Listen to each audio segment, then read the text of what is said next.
It is day 14 of my water fast, and I have felt disconnected from God all day.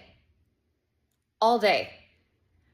I did not stop to take the time to connect with him this morning, and I have longed for him all day. All day. And I don't want that feeling anymore. Like, I don't want to feel that feeling anymore. And it just brings home the fact that I have to make it a priority to connect with God in the morning. It has to be my priority. If my priority here, if the purpose of this fast is not only to be connected with God, but I am praying for an overall purpose, and it is to be connected with God and to have him drive that purpose, then it has to be my priority to connect with him first thing in the morning. It absolutely has to be. It has to be. And so, like, I spent today all day so hungry. And I have been thinking about all the foods that I want to eat. And my focus has not been on God. It's been almost like, I can't find him. Like, I don't know where he is. Like it just disconnected here. And it's like, and I don't want to spend my time that way. This is precious time. We have 40 days to be perfectly aligned with God and to go after exactly what we are seeking and to make sure our heart is fully in alignment with what we are seeking. And so it is too important to not get up. It is too important to not get up out of bed and be with him. So I have to make it my priority to be with him in the morning. And so before I even started this post, I prayed to connect because my head was so discombobulated and my thoughts were everywhere. And I want to be with him. And my priority is to be with him first, and then post, and then do this. But it's God first. It's always has to be God first. And so I stopped what I was doing and I prayed, and then I jumped on camera. It's the only way that I want to be. And so I learned a big lesson today, and that is I have to be connected with God first thing in the morning. Matthew 4:4 says something like, "Man shall not live on bread alone, but by every word of the mouth of God." Now, it's not just the absence of food. God is my sustenance. So if I feel like I don't have energy in the morning, God is my sustenance, and he will get me up and out of bed. He will sustain me.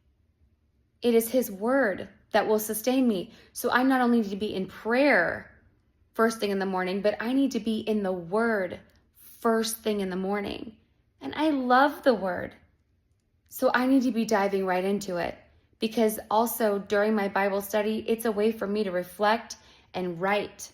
And I write. Like, I am a writer and I write. And during my Bible study, it is a way for me to seek out God and reflect on his word and apply it to my life and what's going on. And while you're fasting, you must journal. You must get into the details of everything that's going on inside of you, because the inner workings are the work. You got to do the work. And so I've got to be in the word and I've got to do the work.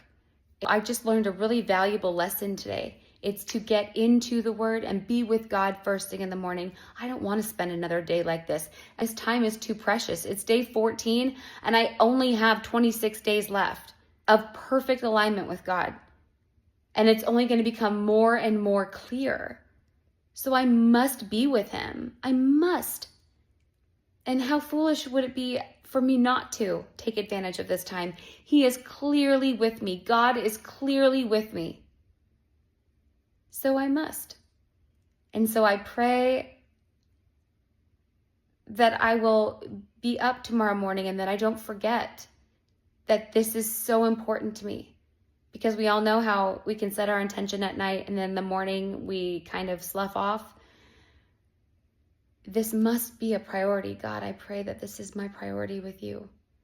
And then I get up with ease and peace and desire to be with you, that I remember that my desire is to be with you. And it may be difficult to get up out of bed, but once I'm up with you.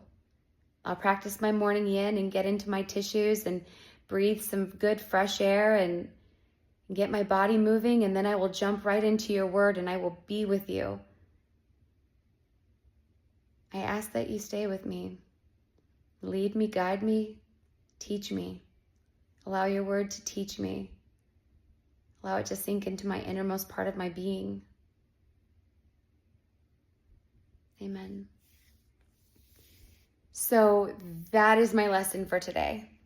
Now let's dive into my God story, because this I feel is really, really good and unexpected. So I was working with a nurse today, and she started sharing with me her journey. She is 3 years sober. She overheard a conversation with myself and someone else about clean eating and non-GMO, pesticide, chemical free, reducing the amount of chemicals you take into your body, and all of these things. We were just really we totally got on. And she overheard that.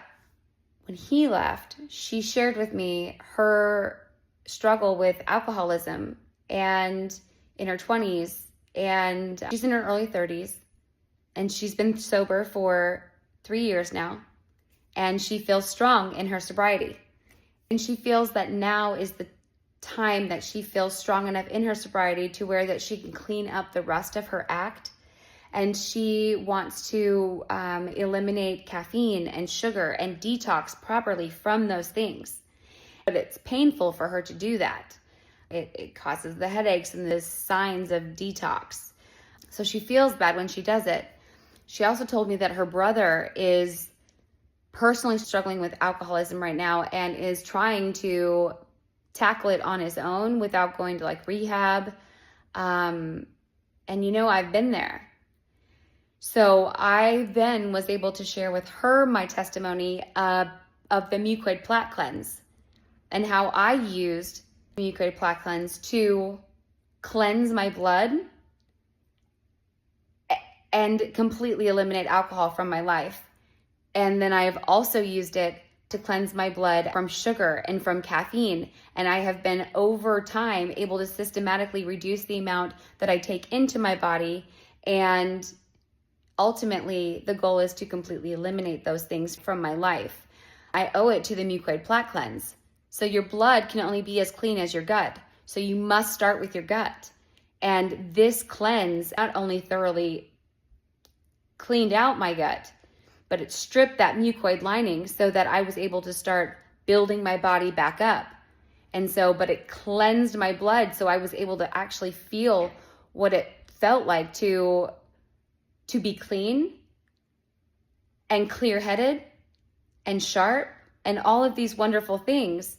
So when I started to go back to my old habits, I also experienced the contrast.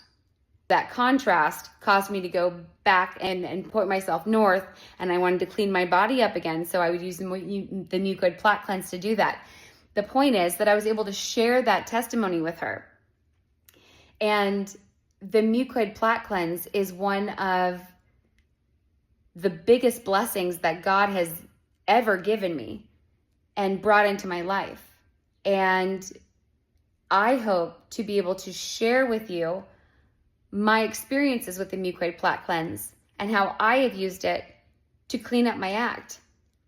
It's saved my life. So I hope one day I'm able to share that with you also. That's my God story. It was just an opportunity for me to share my testimony, and then I shared the link with her to Arise and Shine, who offers the Mucoid Plaque Cleanse that I use, and it is the best one on the market, in my opinion. So we're going to have a future conversation where we're going to talk about that. So it's just an opportunity to share my testimony in healing also, which was really cool.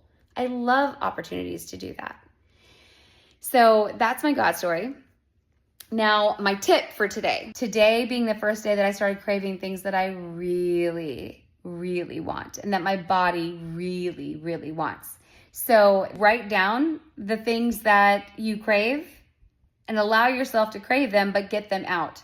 It also means that my tip may be to like get into the word first thing in the morning, because when you have taken your eyes off of God,